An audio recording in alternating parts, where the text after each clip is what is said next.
last night in Hard Knocks. Dusting off the pants, Sam. One thing that I'm going to say, and I'm about to get ratioed again, and I don't care. I'm kind of over the Jamaal Williams act. He would take his helmet off and yell and just woof at them. But the first play they showed, he dropped a ball that was right in his hands. And I kind of did a little bit of cackling, a little bit of kiki and haha, stop woofing. I like DeAndre Swift, a guy who moves in silence. Jamaal Williams is getting all of the attention, but you know what else he has? A third of DeAndre Swift's talent.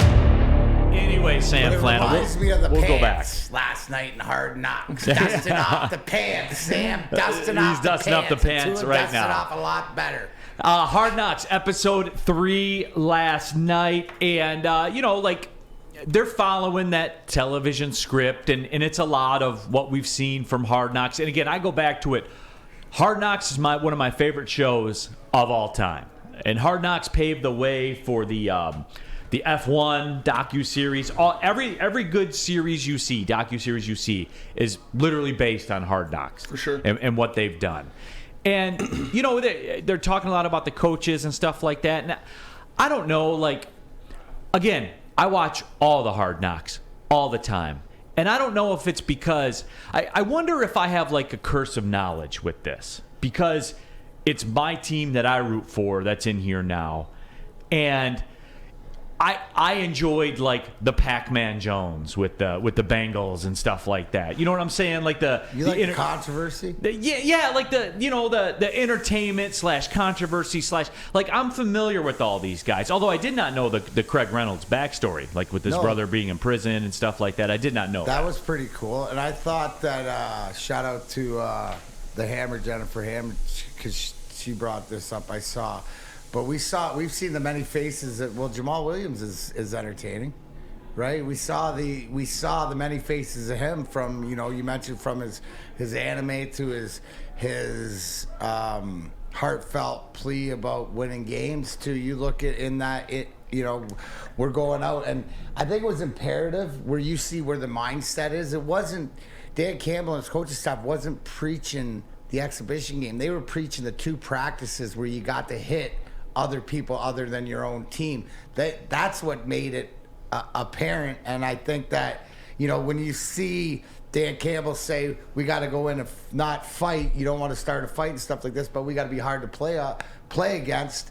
And I saw the many faces of Jamaal Williams. And the thing I think that we hear out of that Dan Campbell says about his leadership and stuff like that, you saw all the faces of it. So that was cool too, because he was fired up, going against in some of the drills and stuff like this. And that's the real stuff that you see or you don't see on the field unless it's NFL films and stuff like that. So that was entertaining to me.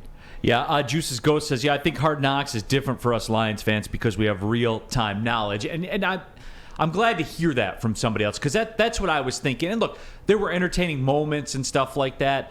It's just that, if you're in Montana and they run the Khalil Pimpleton stuff, you'd be like, oh, that's interesting. Oh, that's cool. His parents are out there. But here we know, right? And he went to Central. So, if I remember watching him on the Tuesday night Maction game, I remember him putting on a show against Western and stuff like that. And you knew the odds were going to be stacked against him, right? And you knew, and it was cool to see his parents take it in. When his mom goes, he's playing against the Indianapolis Colts right now. Yeah. I felt like I love that kind of stuff, man, because no matter what, D-Mac, and I've told you this before, with the PGA Tour when the Rocket Mortgage was here, I love Friday night and Saturday morning way more than Sunday afternoon when the leaders are coming through. Right. I like guys that if this doesn't work out, I got to go sell insurance. I got to go get a real job. Grinding for the cut. Grinding for the cut. And I like that more. Because no matter what happens in Khalil Pimpleton's life from here on out, if he gets cut and he never gets a sniff again, and I know it was a preseason game, but damn it, he got on the NFL field.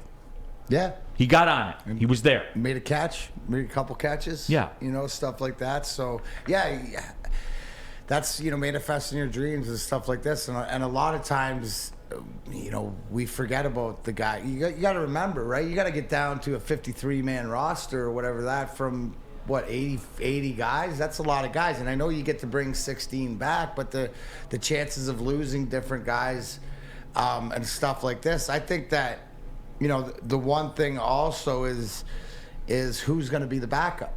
who wins that backup job. And it was also brought, yesterday talking about it around there, is it'll be interesting because Jared Goff's not playing against Pittsburgh, but Tim Boyle will get first team reps. A lot of times I think that the backup guys don't get the first team protection, right? More so. If this offensive line is supposed to be as good as it is and as powerful as it is and going to affect their running game, but it also too could give a guy time. So that I'll be interested. That's one thing that'll be interesting to see, is if, because David Blau's probably got a little bit of an upper hand because he's a little bit more accurate.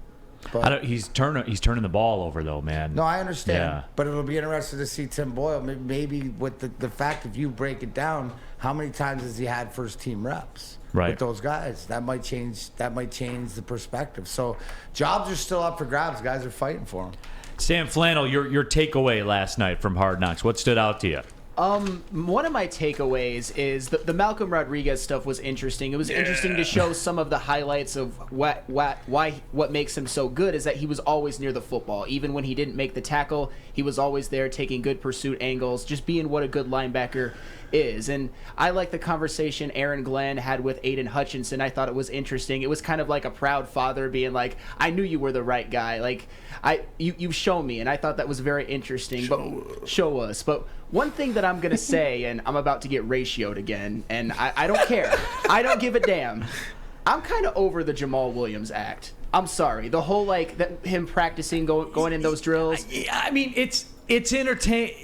I get where you're coming from. I'm not prepared to die on the hill like you are about it. It is entertaining, but we have gotten our fill. No. But here's the whole thing, right? Is if that's where it ends, because you've seen every face of him too, and we haven't seen other guys. Is it because you haven't seen guys that you want to see and you think he's taken away from them, or you don't like guys that are able to express because he's different? I think he took it a little bit too far in last night's episode. Every single drill, he was going up against that defender, and every time he would beat him, when that guy held him, he would take his helmet off and yell and just woof at them. And if you remember correctly, and I kind of got a little chuckle out of this, after all those drills, when they were going live, the first play, even if it wasn't the first play, but the first play they showed, he dropped a ball that was right in his hands. And I kind of did a little bit of cackling, a little bit of kiki, and stop woofing. I didn't love it. I didn't love it. I didn't love it. I like DeAndre Swift, a guy who moves in silence, who's a little bit more measured and just kind of a low-key guy, because Jamaal Williams is getting all of the attention, but you know what else he has? A third of DeAndre Swift's talent. Jamaal Williams is a good backup, but that's it. Get him off the TV. I'm tired of Jamaal Williams. So basically, Sam Flannel saying real G's move in silence like lasagna. Yeah, what do you got, Spencer? I love Jamaal Williams. Obviously, I'll have to say. Oh, great! Yeah, he's great. Great entertainment, but I see Sam's point a little bit, because in the stream after we did the post Hard Knocks live stream with Stick and Anson, everybody's saying Jamaal Williams greater than Swift, and I was like, all right, calm down, everybody. Like, Swift is the better player, we know that, but I don't mind seeing Jamaal. He's the emotional leader, so I like having him on the screen. But one thing I liked a lot out of it was when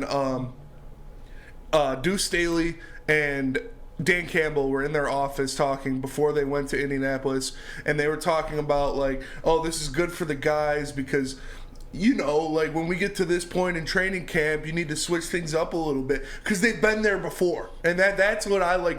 These guys are getting tired because it's it's the OTAs, it's the mini camp, it's the training camp. That's a grueling process, and these guys get tired and sick of it. So seeing the guys that have been there before being like, yeah, we know we got to switch things up a little bit for these guys to keep them interested, keep the juices flowing. That was a cool little tidbit, I thought. And the Craig Reynolds story about his brother in jail, him being like, yeah, I don't have any freedom here, and then his brother yeah, I know what you mean, man.